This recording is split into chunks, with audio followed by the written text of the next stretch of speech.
Iya, shalom semuanya. Iya, puji nama Tuhan, kita bisa berkumpul di ibadah kedua kita pada hari Minggu ini, pada siang hari ini kita akan berkumpul dan beribadah kepada Tuhan dan menikmati hadirat-Nya. Kita akan bersatu sejenak.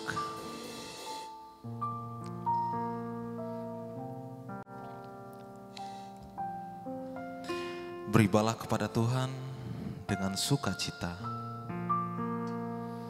Datanglah ke hadapan-Nya dengan sorak-sorai.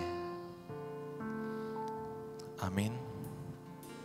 Kita akan menaikkan pengakuan iman rasuli kita bangkit berdiri. Kita akan membacakan pengakuan iman rasuli.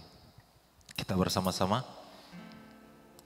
Kepada Allah Bapa, Bapa yang Maha Kuasa, Khalik langit dan bumi, dan kepada Yesus Kristus anaknya yang tunggal Tuhan kita, yang dikandung daripada Roh Kudus, lahir dari darah Maria, yang menderita di bawah pemerintahan Pontius Pilatus, disalibkan, mati dan dikuburkan, turun dalam kerajaan maut, pada hari yang ketiga bangkit pula dari orang mati, naik ke sorga, duduk di sebelah kanan Allah, Bapa yang Maha Kuasa, dan akan datang dari sana untuk menghakimi orang yang hidup dan yang mati.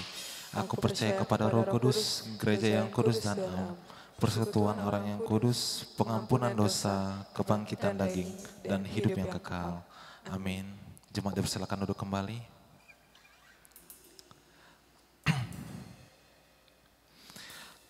Tuhanlah penjagamu, Tuhanlah naunganmu, di sebelah tangan kanannya. Tuhan memelihara engkau dari segala malapetaka, memelihara nyawamu. Tuhan memelihara pergi dan pulangmu dari sekarang sampai selama-lamanya. Kita dengan sungguh-sungguh kita akan menaikkan pujian ada dalam hatimu. Katakan dalam kasih sayang. Dalamnya kasih sayang.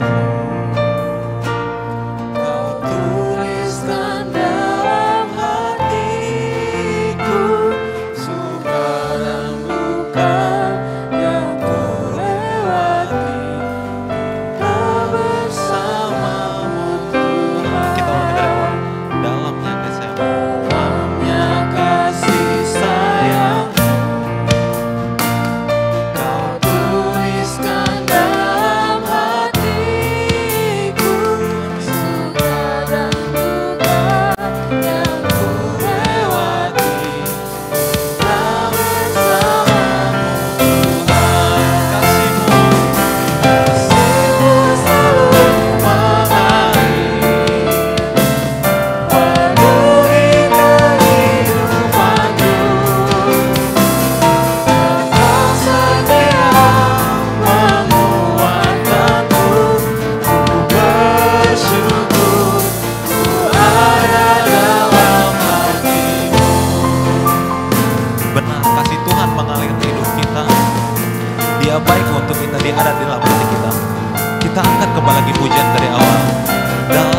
bagi nama Tuhan. Mari kita berdoa. Terima kasih Tuhan, terima kasih Yesus atas berkat-Mu Tuhan pada siang hari Tuhan. Kami bisa berkumpul di gereja kami Tuhan untuk menikmati hadirat-Mu, untuk bisa bertemu dan memuji dan memuliakan nama-Mu Tuhan. Tuhan berkatilah ibadah ini dari awal pertengahan hingga akhirnya. Engkau urapi kami Tuhan dengan kuasa Roh Kudus-Mu supaya kami bisa memuji dan menyembah nama-Mu lebih tinggi lagi. Terima kasih Tuhan, terima kasih atas berkat Tuhan pada pagi hari ini. Kami telah berdoa dan mengucap syukur. Haleluya. Amin. Kita akan menaikkan pujian, Yesus Kau sungguh baik.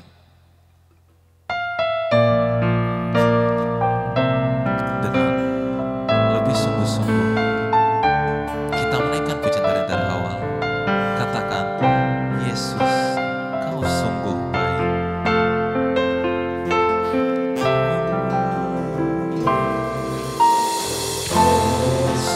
Yesus Kau sungguh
Kemuliaan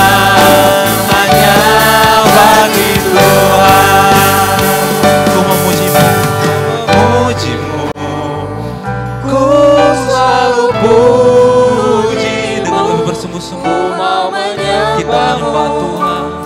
Ku selalu sembahmu, Kau yang layak terima semua pujian.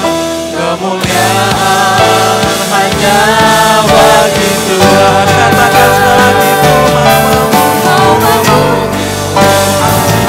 Ku selalu pujimu, namanya menyembahmu.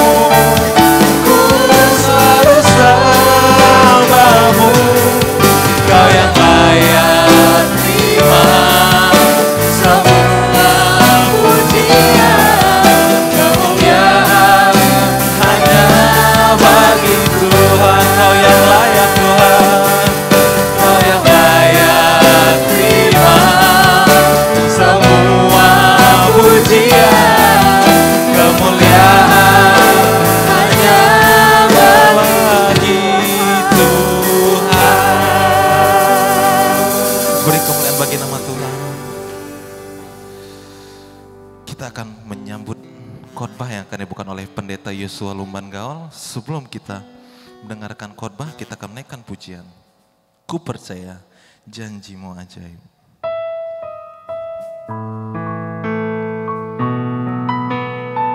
Dengan lebih bersungguh-sungguh kita menaikkan pujian ini. Katakan, sungguh besar setiamu Tuhan. Sungguh besar. Sungguh besar setiamu. Amin. Kau nyatakan bagiku, Kau Bapa, Kau Bapa yang selalu mengerti isi hatiku. kemuliaan-Mu, Kemuliaan-Mu Kau janjikan. aku tetap percaya. Aku tetap percaya, janjimu ajaib, terukir dalam kehidupanku. Berseri dalam perbuatan,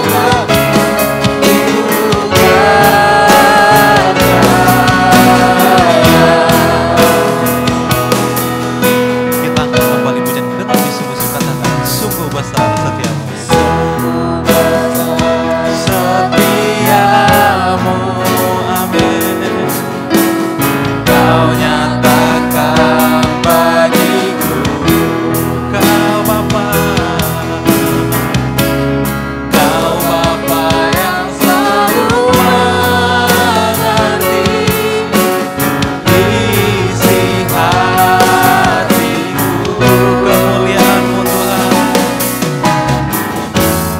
Kemuliaan-Mu Kau janjikan. Aku percaya. Aku Katakan, percaya, janjimu ajaib, terukir dalam kehidupanku. Ku berseri dalam perbuatan, hanya Kau segalanya bagiku. Ku percaya, janjimu ajaib, terukir dalam kehidupanku. Berseri dalam perbuatan, ku Katakan, tak akan ku berakhir. Tak akan ku tak akan ku goyah. Kau imanku, Kau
di dalam doa. Kami percaya Engkau ya Bapa di surga, Allah yang terus menjaga memelihara kehidupan kami. Engkau yang terus menyatakan kebaikan-Mu di sepanjang hidup kami. Engkau yang terus bekerja dalam perjalanan hidup kami. Bapa di surga, pagi ini kami mau bersama-sama merenungkan kebenaran firman Tuhan. Yang kami yakini sampai saat ini firman-Mu menjadi kekuatan bagi kami. Terangi hati dan pikiran kami untuk bersama-sama mendengarkan, merenungkan kebenaran firman Tuhan. Terima kasih ya Bapa di surga, kami mohon anugerah dan pertolongan-Mu. Berikan hikmat dan kekuatan, pengertian yang baik bagi kami.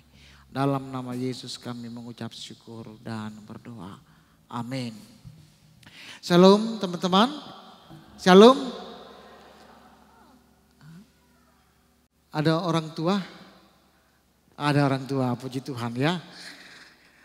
Kita bersyukur kita bisa memulai kebaktian yang kedua hari ini. Dan yang pertama di tahun ini. Semoga nanti semakin hari semakin banyak yang datang ya. Kita sama-sama menikmati pujian.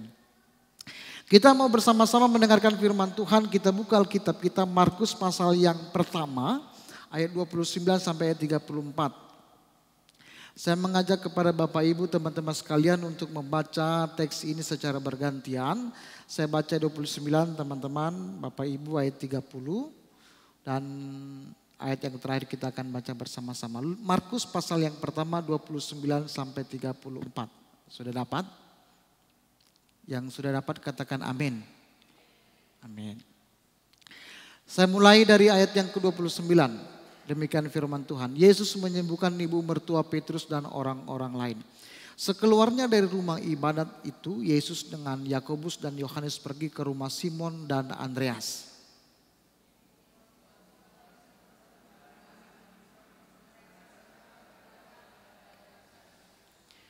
Ia pergi ke tempat perempuan itu dan sambil memegang tangannya ia membangunkan dia, lalu lenyaplah demamnya, kemudian perempuan itu melayani mereka.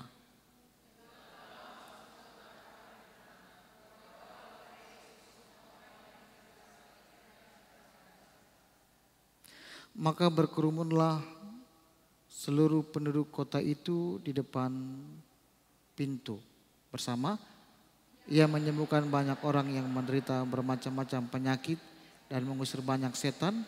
Ia tidak diperbolehkan setan-setan itu berbicara sebab mereka mengenal dia. Bapak Ibu teman-teman terkasih dalam Tuhan Yesus, ada sebuah true story, kisah nyata yang kami dengarkan dari salah satu jemaat.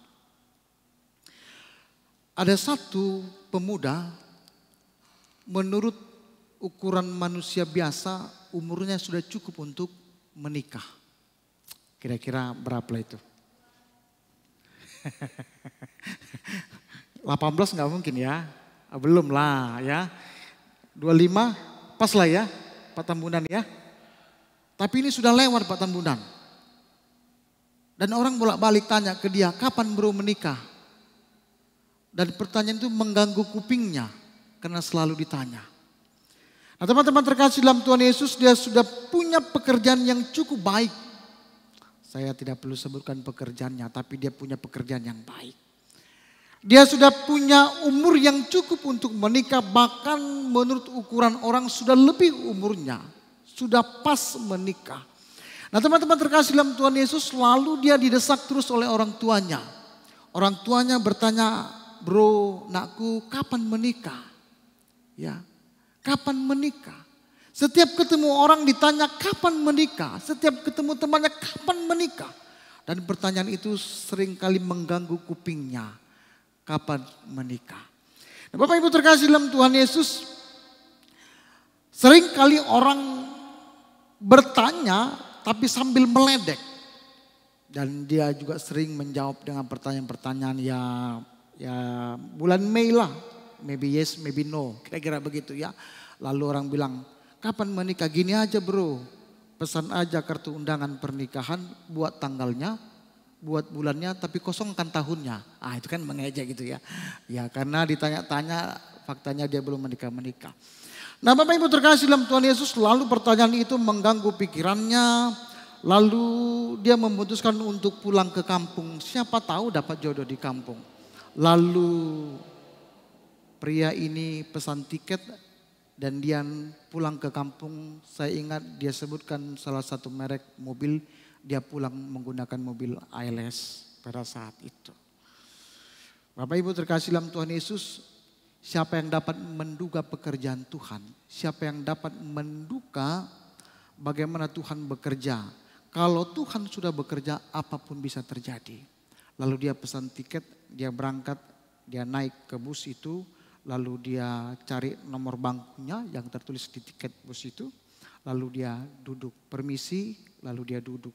Karena satu itu ada 2 orang, ada 2 penumpang. Lalu dia duduk, di sebelahnya ada gadis cantik, seorang dokter. Singkat cerita, itulah yang menjadi istrinya. Siapa yang menduga Bapak Ibu dapat jodoh dalam perjalanan pulang kampung. Jadi kalau yang belum menikah, kalau diajak orang tuanya pulang kampung cepat-cepat ya. Siapa tahu dapat jodoh di terminal. Ya, pekerjaan Tuhan itu tak bisa dipikirkan oleh akal pikiran manusia. Nah, Bapak Ibu terkasih dalam Tuhan Yesus, sebuah true story bagaimana Tuhan menyatakan kuasanya. Yesus punya kuasa dan kuasanya dapat dinyatakan untuk setiap orang yang percaya. Kalau kita sungguh-sungguh percaya, kita memohon berdoa, maka kuasa itu dapat dinyatakan dalam kehidupan kita. Kita bisa mengalami kuasa Tuhan, mengalami mukjizat Tuhan dalam perjalanan hidup kita. Bapak Ibu terkasih dalam Tuhan Yesus, teman-teman terkasih dalam Tuhan Yesus, kuasa Allah itu dapat dinyatakan dalam berbagai situasi keadaan hidup kita. Terkadang kuasa itu dinyatakan di luar akal pikir nalar manusia. Biasanya orang kalau mau cari pacar ke gereja, ikut P3MI atau ikut Naposo Bulung, ya, atau Martandang. Tapi siapa sangka dia pulang duduk persis di sebelahnya. Itulah yang Tuhan berikan menjadi istrinya. Nah, Bapak Ibu terkasih dalam Tuhan Yesus, tapi seringkali dalam perjalanan hidup kita, ketika kita diperhadapkan dengan masalah, ketika kita diperhadapkan dengan persoalan, kita sepertinya ragu melangkah, kita takut melangkah, kita pesimis. Seolah-olah kita lupa bahwa kita punya Tuhan, punya Allah yang maha kuasa. Yang mampu menyatakan kuasanya sekalipun hidup kita sulit. Sekalipun hidup kita berat, sekalipun sepertinya tanpa harapan. Satu waktu saya diundang khotbah di satu gereja. Lalu saya berkhotbah, habis berkhotbah saya turun. Seperti biasa teman-teman salam-salaman. Habis salam-salaman itu ada satu anak. Dia salam saya, Pak Pendeta ingat saya enggak? Saya pikir-pikir karena sudah lama enggak jumpa ya. Jadi Bapak Ibu kalau pendeta sepertinya melengos atau enggak salam, ya mungkin sudah lupa karena sudah banyak yang dilewati pelayanan dalam waktu yang panjang. Lalu dia katakan, Pak Pendeta ingat saya enggak? Saya bilang siapa? Begitu ya. Saya ingat-ingat. Lalu dia sebutkan, saya anak si A. Waktu Bapak pelayanan, saya masih anak sekolah minggu. Saya tanya, sekarang sekolah atau sudah kerja? Dan jawabannya membuat saya tercengang. Karena saya tidak duga setelah dia sebutkan itu saya tercengang. Dia sebutkan, Pak Pendeta saya sekolah di salah satu universitas terbaik di negeri ini. Kalau Bapak Ibu buka searching Google, 3 universitas terbaik di Indonesia, salah satu sekolahnya adalah sekolah dia. Saya tidak menduga. Waktu itu saya antar, saya tahu persis rumahnya, keadaannya, keluarganya. Tapi Bapak Ibu kalau kita sungguh-sungguh percaya Tuhan bisa antarkan kita sampai pada topnya. Sampai pada yang terbaik. Kalau kita sungguh-sungguh meyakini kuasa Tuhan. Ketika dia ceritakan betapa tercengangnya saya. Saya tahu persis bagaimana keluarga itu. Kalau bapak ibunya saya kenal punya mobil, punya usaha, mungkin saya tidak terlalu tercengang. Tapi saya tahu bagaimana keluarga itu. Dan Tuhan hantar dengan kuasanya sampai kepada universitas terbaik di negeri ini. Bapak Ibu terkasih dalam Tuhan Yesus, hari ini kita mau melihat bagaimana kuasa itu dinyatakan. Kita mau melihat bagaimana kuasa itu ditunjukkan oleh Allah. Bagaimana kuasa itu dipertontonkan kepada orang-orang yang ada di Kapernaum. Bagaimana kuasa itu diperlihatkan kepada mereka supaya mereka percaya dan mengalami kuasa itu. Bapak Ibu terkasih dalam Tuhan Yesus, mari kita lihat Alkitab kita, Markus 1, 29 sampai 34. Bapak Ibu, ini kisah tentang awal pelayanan Yesus. Bagaimana Yesus memulai pelayanannya, dikatakan dia dibaptis oleh Yohanes Pembaptis. Lalu dia merekrut murid-murid yang pertama, yang dia harapkan bisa melanjutkan pelayanannya. Lalu Yesus melakukan pelayanannya, mengajar dan menyembuhkan. Apa yang Yesus lakukan dalam teks Markus pasal yang pertama 29 sampai 34. Bapak Ibu mari kita lihat, teman-teman mari kita lihat ayat 29. Sekeluarnya dari rumah ibadat itu, Yesus dan Yakobus dan Yohanes pergi ke rumah Simon dan Andreas. Ibu mertua Simon terbaring karena sakit demam. Mereka segera memberitahukan keadaannya kepada Yesus. Bapak Ibu terkasih dalam Tuhan, teman-teman terkasih dalam Tuhan Yesus, apa yang terjadi? Dikatakan ibu mertua Petrus itu mengalami sakit. Ya. Ibu mertua Simon Petrus terbaring sakit. Tidak dijelaskan sakit apa Bapak Ibu. Tapi Alkitab mencatat bahwa keadaannya itu diberitahukan kepada Yesus. Saya kemarin tanya Amran, mana Amran? Ada Amran di sini? Ketemu. Rupanya dia sakit, ya sakit, lumayan agak berat sakitnya ya, sakit DB kira-kira begitu ya. Bapak Ibu biasanya orang-orang yang sakit-sakit biasa jarang mau kasih tahu. Kalau pilek, demam gitu ya, biasanya sakit-sakit yang berat aja dikasih tahu pendeta gitu ya. Kalau kita tanya ketemu, kenapa nggak kasih tahu? Cuman pilek biasa Pak Pendeta, cuman demam biasa. 1-2 hari toh juga nanti sembuh. Meskipun ada juga orang yang sakit pilek tapi dia masukkan ke Facebook. Seluruh dunia tahu bahwa dia pilek begitu. Ada juga orang-orang begitu. Tapi ada juga orang-orang yang hebat, sudah sakit dia, parah dia. Tapi dia tidak mau merepotkan orang, tidak mau kasih tahu orang. Saya mau katakan begini, umumnya orang yang kasih tahu itu dia memerlukan dukungan. Memerlukan bantuan, maka dia kasih tahu. Bapak Ibu teman-teman terkasih dalam penafsir menyebutkan, memberikan catatan bahwa demam yang dialami oleh ibu mertua Simon Petrus ini bukanlah demam biasa. Tapi sakit yang mengancam, yang sampai kepada tingkat kekhawatiran akan kematian. Maka sakitnya ini diberitahukan kepada Yesus dengan harapan Yesus datang dan menyembuhkan. Apa yang terjadi? Yesus datang dan seketika itu demam itu sembuh. Mari kita lihat. Ayat yang ke-13. Ia pergi ke tempat perempuan itu dan sambil memegang tangannya ia membangunkan dia. Lalu lenyaplah demamnya. Bapak Ibu terkasih dalam Tuhan Yesus, cerita ini tidak sampai di sini saja. Tapi apa yang dilakukan oleh Yesus, dikatakan ada banyak orang datang berbondong-bondong kepada Yesus untuk disembuhkan. Ayat 32. Menjelang malam sesudah matahari terbenam, dibawalah kepada Yesus semua orang yang menderita sakit dan yang kerasukan setan. Maka berkerumunlah seluruh penduduk kota itu di depan pintu. Ia menyembuhkan banyak orang yang menderita bermacam-macam penyakit dan mengusir banyak setan. Ya, tidak memperbolehkan setan-setan itu bicara sebab mereka mengenal dia. Teman-teman yang terkasih dalam Tuhan Yesus, Yesus mau menyatakan dengan 2 peristiwa ini, dia menyembuhkan ibu mertua Simon Petrus dan menyembuhkan orang banyak pada saat itu dengan berbagai-bagai macam penyakit. Yesus mau menyatakan bahwa dia Allah yang berkuasa. Dia berkuasa atas manusia, dia berkuasa atas keadaan, situasi, kondisi manusia.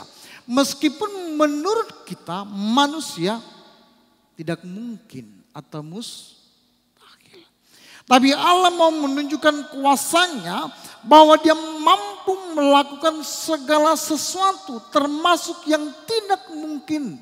Termasuk yang mustahil menurut manusia, termasuk yang tak pernah manusia pikirkan.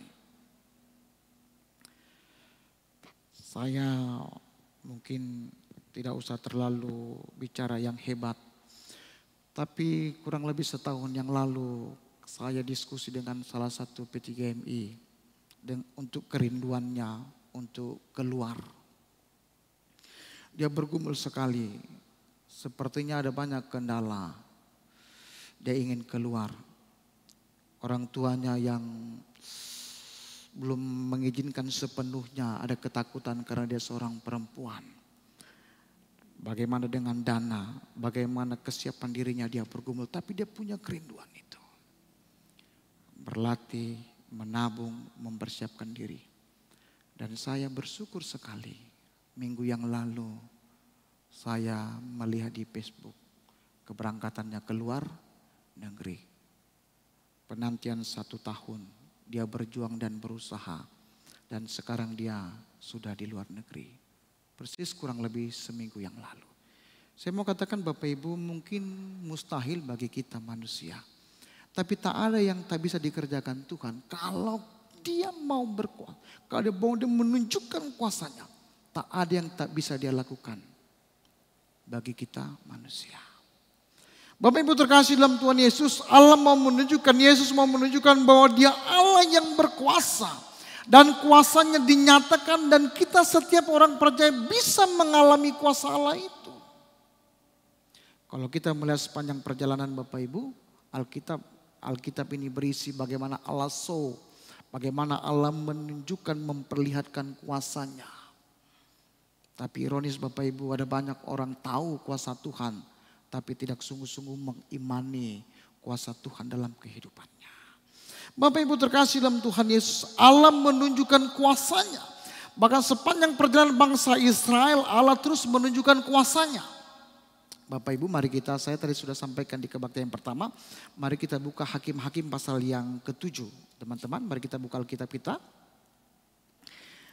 Ada kisah menarik yang jarang sekali Bapak Ibu diungkap. Tetapi ketika kita membuka fakta ini Bapak Ibu, ada hal yang menarik.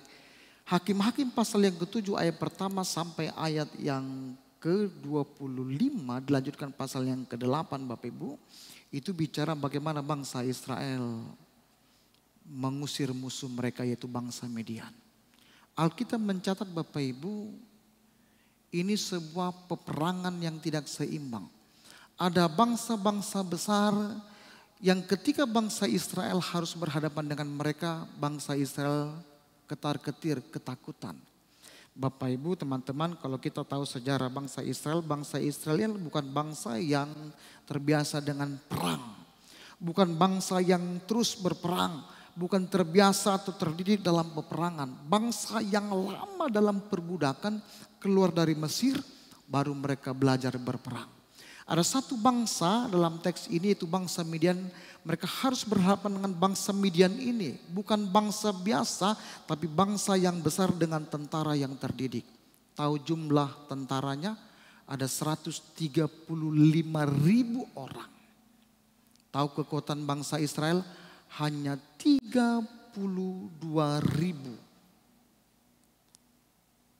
Sebuah jumlah yang tak sebanding.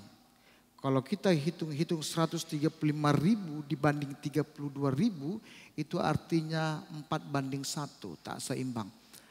Begini teman-teman, tidak usah kita jauh-jauh. Kalau kita misalnya hari ini mau bikin games, lalu kita bagi 4 kelompok, yang di sini karena nggak pas mungkin ya. Di sini jumlahnya 6 satu kelompok, di situ jumlahnya 7 ya, di sini 7, di sini 6. Maka yang 6 kelompok ini biasanya harus adil dong, masa kami cuma 6, kalian 7 atau 8, ya pasti menang lah. Hanya selisih 1-2 orang aja kita ribut Bapak Ibu. Kita anggap itu sebuah komposisi yang tak sebanding. Hanya beda 1-2 orang. Tapi ini peperangan ya, dengan jumlah perbandingan yang luar biasa, selisih yang luar biasa. 135.000 sampai berbanding 32.000. Logika Bapak Ibu dalam strategi perang, tambah kekuatan atau percanggih alat perang. Supaya kita bisa menang. Kalau musuh 10 kita harus 15 supaya bisa menang. Minimal 10 lawan 10. Kalau CCA ini 10, ini minimal 10. Kalau ini 11, 11 iyalah bisa menang. Kami cuma 8 orang. Itu hanya selisih 2 atau 3 orang. Tapi apa yang dikatakan dalam Alkitab? Allah berkata kepada Gideon, yang 32.000 itu pun terlalu banyak. Kurangilah. Teman-teman tahu berapa yang tersisa? Hanya 300 orang. Melawan 135.000. Allah mau menunjukkan bahwa dia punya kuasa. Dalam jumlah yang terbatas pun Allah mampu memenangkan bangsa Israel. Dan betul hari itu mereka bersorak-sorai. Mereka bersukacita karena Allah menyatakan kuasanya dan memberikan kemenangan kepada bangsa Israel. Teman-teman terkasih dalam Tuhan, saya mau kasih 2 pesan saja hari ini. Lewat teks kita dari Markus pasal yang pertama, ayat yang ke-29 sampai ayat yang ke-34 ini.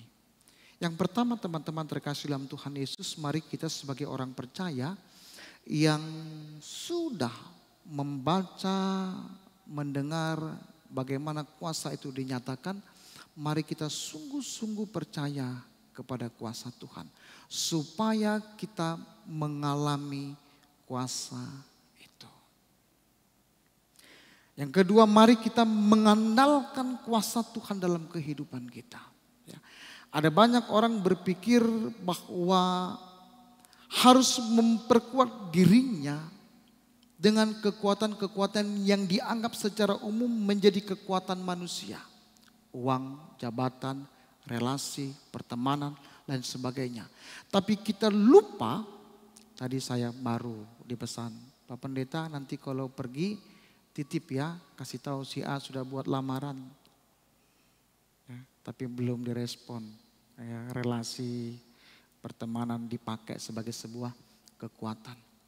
Tapi kita lupa ada satu kekuatan yang terus ada dan bisa dinyatakan dalam perjalanan hidup kita, yaitu kuasa Tuhan yang kerap kita lupakan dalam perjalanan hidup kita.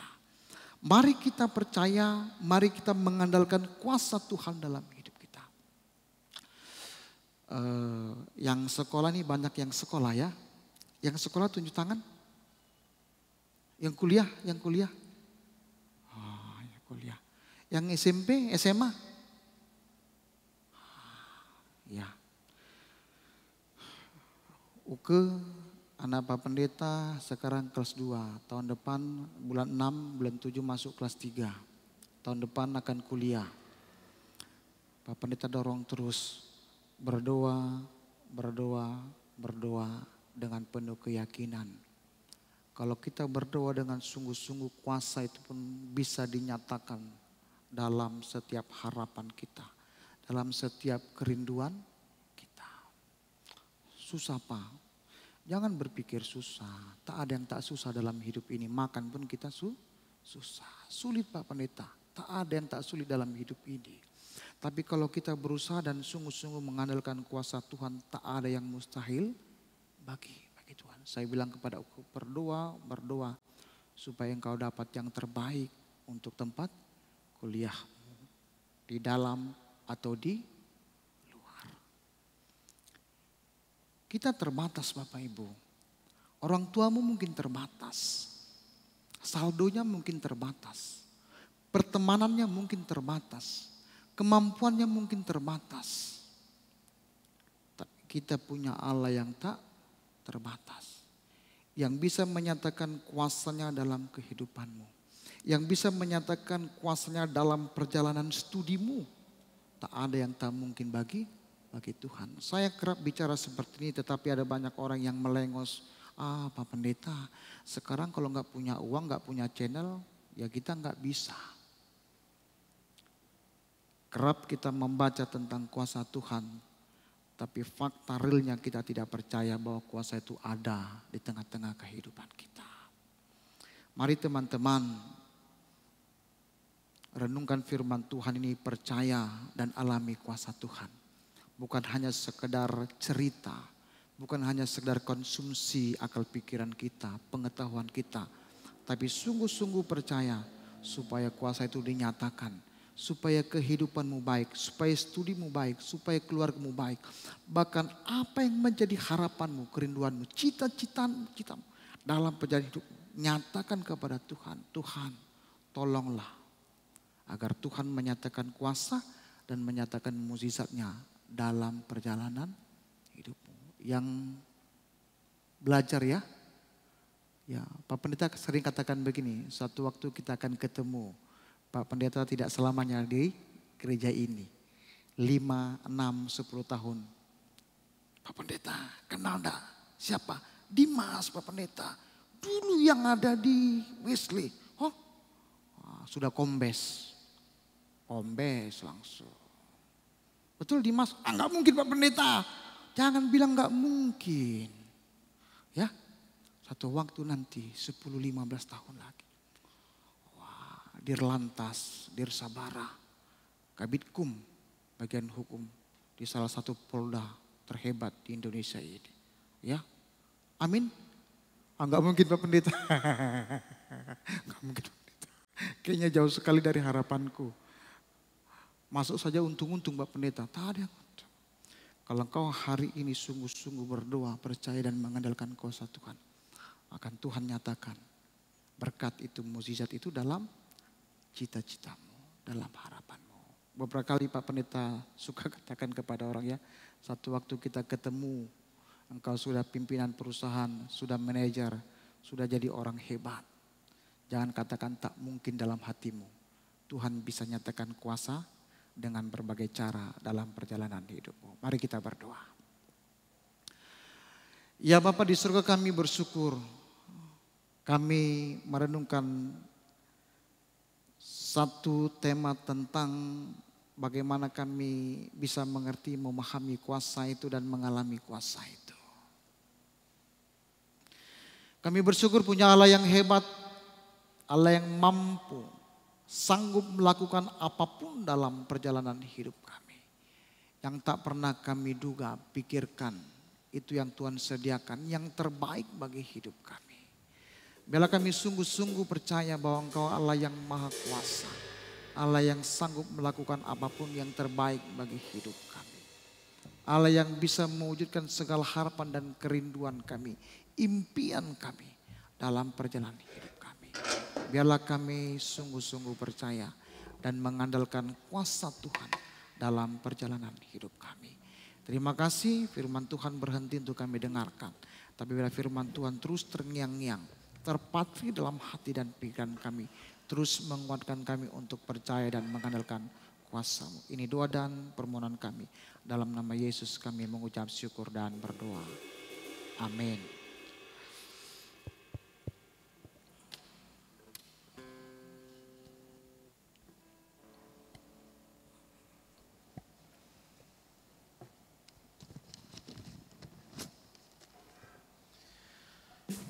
Puji nama Tuhan, kita telah mendengarkan khotbah yang telah dibawakan oleh Bapak Pendeta kita, Bapak Yosua Lumban Gaul. Kita akan mengubah persembahan kita yang akan dibawakan oleh petugas, kami persilakan. Sambil mengumpulkan persembahan, kita akan menaikkan satu pujian, Tiada Terukur.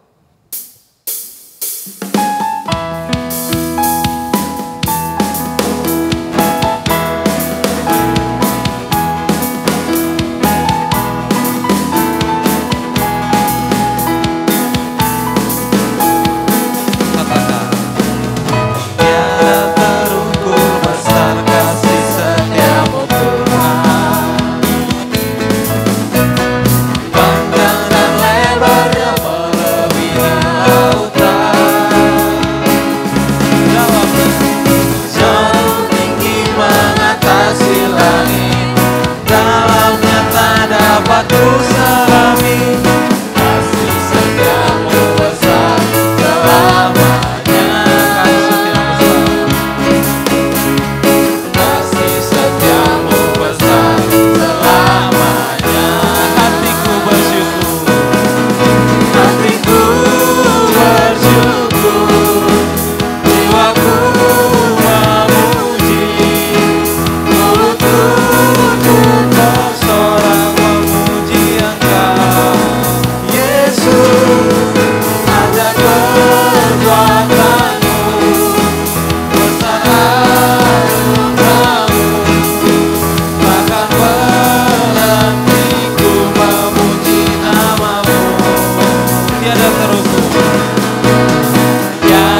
hari ini kita akan menaikkan doa Bapa kami, berkat dan bernyanyi. Kita bersama-sama naikkan doa Bapa kami. Bapa kami yang di sorga, dikuduskanlah namamu, datanglah kerajaanmu, jadilah kehendak-mu di bumi seperti di sorga. Berikanlah pada hari ini makanan kami yang secukupnya, dan ampunilah akan kesalahan kami, seperti kami juga mengampuni mereka yang bersalah kepada kami. Dan janganlah bawa kami ke dalam pencobaan, tetapi lepaskan kami dari yang jahat. Karena Engkau yang punya kerajaan dan kuasa dan kemuliaan sampai selama-lamanya. Amin. Mari kita terima berkat Tuhan. Kiranya damai sejahtera daripada Allah Bapa, pengasihan dari anaknya Yesus Kristus, serta persekutuan dengan Roh-Nya yang kudus. Itulah yang memberkati, menyertai, menyatakan kuasa hari ini, besok, bahkan sampai selama-lamanya. Amin.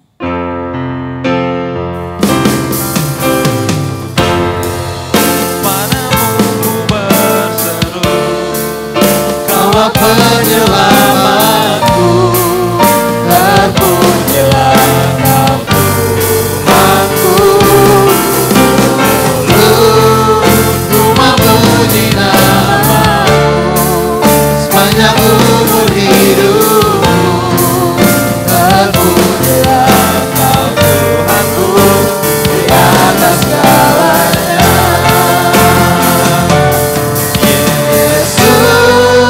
Padamu ku berseru, Kaulah penyelamatku, terpujilah Kau Tuhanku.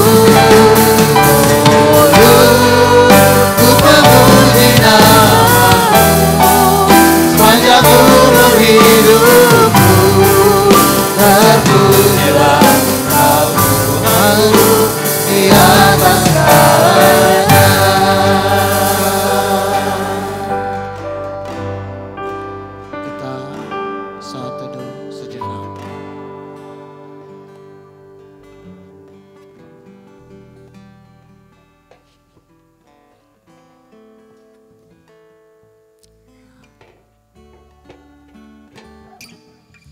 Shalom Bapak Ibu, shalom.